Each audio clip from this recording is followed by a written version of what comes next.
Greetings, YouTube. Last week I talked about how the elves are going to be run in the 12 races campaign setting I'm kind of working on. So today I thought I'd talk about dwarves. So first, the actual nuts and bolts. This is pretty much taking it from the Pathfinder game and modifying it to my needs. So we have +2 con, +2 wisdom, plus -2 charisma. Medium, slow and steady. They have a 20 speed of 20. But they are not slowed down by armor or encumbrance. Dark vision, craftsmanship. They receive a +2 to all craft and profession checks with things involving metal or stone. Deep warrior. Dwarves grew up facing the abominations beneath the earth.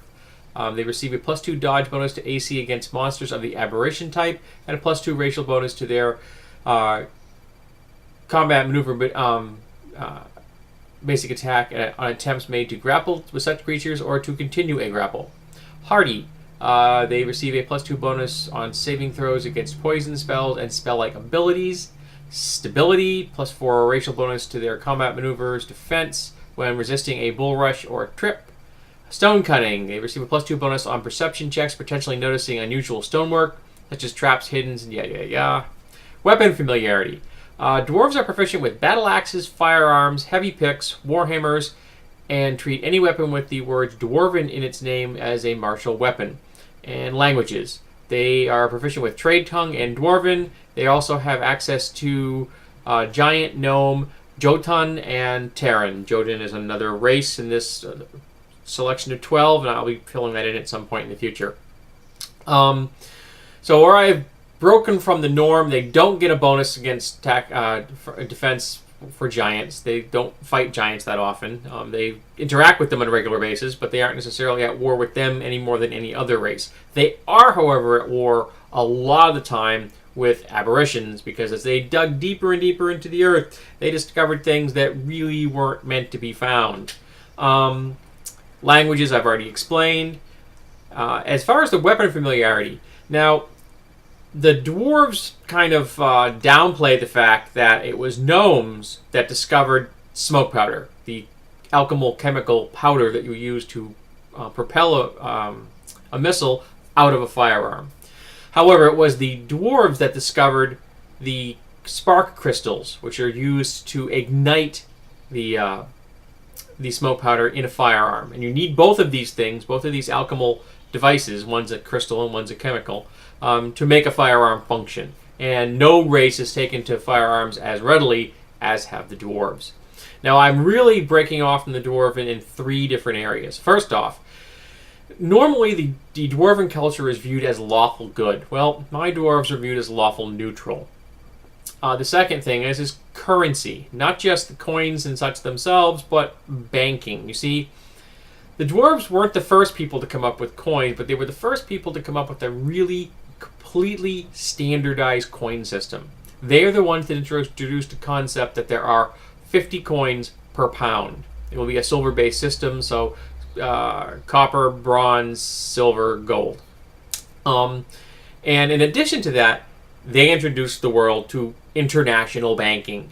Dwarves have banks all over the place. They give out loans. They are secure. They guarantee things.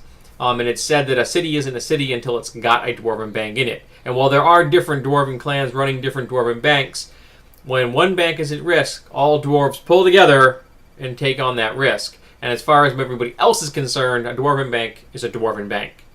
But the one other thing they did for currency was that they've introduced the dwarven gem. Now, the dwarven gem is actually a quartz gem. It's the base one is 1 carat.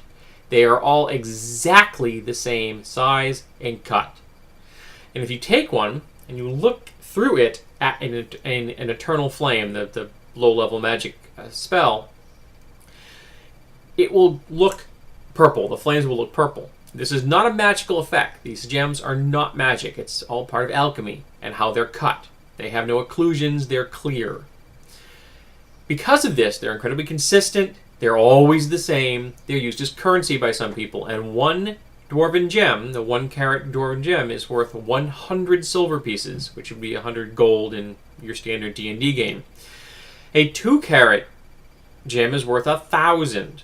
3 carat gem is worth 10,000. A 4-carat gem is worth 100,000, and that there are legends that there is only one 5-carat gold, a dwarven gem in the world. So you can see one 1-carat gem has the equivalent of 2 pounds of silver. It's a very useful way of getting a whole lot of wealth transported between one point and another in a very convenient way. You can literally carry a king's ransom in the palm of your hand. And the last way that the dwarves are diverging from the traditional is their social structure. There is severe sex ratio imbalance in the dwarven culture. For every 1 dwarven female baby born, there are 3 dwarven males. So that's a big difference. As a result of this, dwarven culture has developed as a matriarchy. It's a female-run culture, with clan leaders being clan mothers, and if there is multiple clans within a dwarven steading, if it's a constitutional, like, or if it's a kind of a democracy-based kind of thing, then it would be a high mother ruling over the clan mothers, and if it's a hereditary nobility, it would be a queen. The other thing that's different is that dwarven females have more than one husband. Only the poorest dwarven female has a single husband. Your average dwarven woman has 2, and wealthy women could have 3 or 4. The queen or high mother might have 5. The one caveat is that she has to bear at least 1 child with every single husband she has. The more the better, of course, because you're trying to keep dwarven culture running and you need women. But if she doesn't have a child with each husband, that husband can say, okay, I'm not actually married, there's no legal ramifications of this, and he can just walk away. You have to have that lineage passed on for the male to consider himself actually married. Then the first dwarven husband is always called the hearth husband, and the hearth husband is the one that stays at home, deals with the home family business, things like that. The second and all subsequent husbands tend to be world husbands, husbands that go out into the world to make a name for themselves, to bring prestige to their clan and to their wives, and to bring money home. If you are a married male dwarf, you have to send at least half of your income home. And lots of dwarves who are single leave the homesteadings, go out into the world to make a name for themselves and get a bunch of money so they can impress a woman and convince her to marry them. You know, basically, you're having to give a dowry to the female to convince her, I'm a good catch. But of course, some dwarves go out in the world, they just decide, I'm not going back, I don't want to go, and they stay out there forever. Now, because of this really big sexual ratio dysmorphism going on here, it is completely acceptable within dwarven culture for dwarves to visit prostitutes. That's considered the norm. It, however, is also considered an absolute aberration of the worst kind for a female dwarf to be a prostitute. That is pretty much going to get you kicked out of your clan. That is, you just don't do that.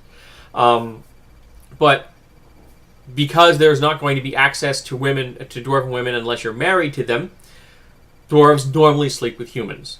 And that's considered perfectly acceptable. Wealthy male dwarves will keep a human female concubine. That's considered the norm, even if they're married. Because when you've got 3 or 4 husbands, you're not going to have access to your wife as much as you want. So again, they're very pragmatic people, the dwarves in my world, and they've accommodated this. So that's the way my dwarves are differing from the way they are in your standard Pathfinder or D&D game. They're really into banking. They have lots of political power and monetary power. They're a matriarchy. They have a much different view of the world when it comes to marriages and relationships, and this sets them apart in many ways. They also have access to firearms a lot more because they have those monies. I'm going to make firearms a martial weapon in my campaign idea, not because their firearms are all that complex, but because they're just not that common. Because they require 2 different types of alchemical substances to run, one the crystal and one the powder, they're just not ubiquitous enough for the training to have become universal, so they're not simple weapons. If there were ever a way to justify having industrial scale levels of production of these 2 items, maybe that would happen. But until then, it's going to remain a martial weapon. The training is not all that common. Only those who take martial training or happen to be born into a dwarven culture are going to have access to the kinds of training that you need to use a firearm. But most dwarves will carry them if they can afford them as a symbol of prestige. See, I'm a dwarf. These are the firearms that have become associated with my people. So, what have you done differently with dwarves in your campaign? Do you have different cultures? Do you have different kinds of preferred weapons for them? Are they into banking? Or are they more your traditional, they stay beneath the earth, they craft things, and their impact on the world is somewhat small?